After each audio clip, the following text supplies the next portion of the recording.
I had become part of it. There was no denying it anymore. Every night, the static hummed in my ears, even when the radios were off. My dreams were filled with fragments of voices, the lost crew, the entity, whispers I couldn't place, memories that weren't mine. The signal had embedded itself in me, a parasite living in my mind. I tried to fight it. I tried to burn the tapes, smash the equipment, sever the connection, but the signal always returned. Every broken piece of hardware, every charred reel, every discarded dial, it came back, as if the station itself had a will, as if the entity used the frequency to reconstruct itself. One night, I decided I had to confront it. I returned to the transmitter tower, carrying the last reel I had saved the first crew member's tape.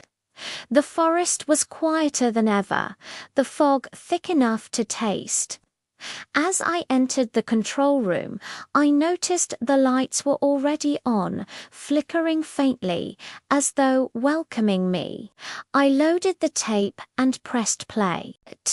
Immediately, the room grew cold, the shadows thickening until they became almost solid.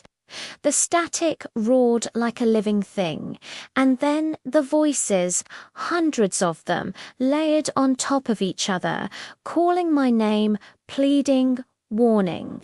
And then I saw it, a form emerging from the static itself, a silhouette that shimmered like television interference.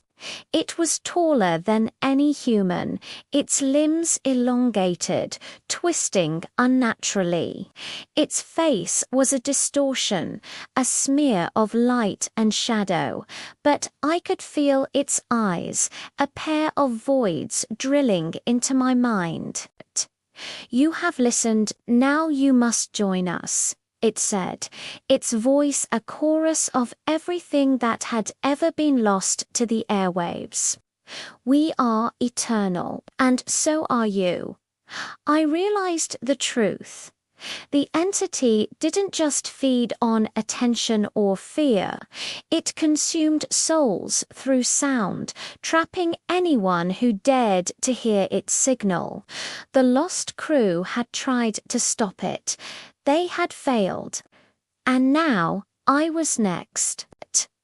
I wanted to run, to throw the tape and destroy the machine, but my body refused. The entity had reached inside me, seizing control through the frequency. My own voice joined the chorus. Not my words, but theirs, repeating endlessly, warning no one because the cycle had already begun. Do not listen. Do not listen. In that moment, I understood the horror fully. It wasn't about surviving the night. It wasn't about escaping the building. It was about resisting the urge to broadcast, because the moment anyone else heard the signal, the entity would feed again, and it would never stop. I left the control room, the tape still spinning, and walked into the foggy forest outside. Behind me, the tower hummed softly, radiating the signal into the night. Somewhere in the distance, radios crackled to life in homes, cars, even portable transistor sets, the voice calling, waiting. And I knew, without doubt, that someone would hear it. Someone always does. The wind carried a faint whisper as I disappeared into the trees' haunted FM. Is just the beginning. From that night on, I exist in two places at once. A shadow in the static, a voice carried on the frequency, warning those who listen. or luring them, depending on the night. And as long as the signal survives, the entity will survive, and it will find its next listener. The tape reels are never gone. The broadcast is never silent. And I will always be listening.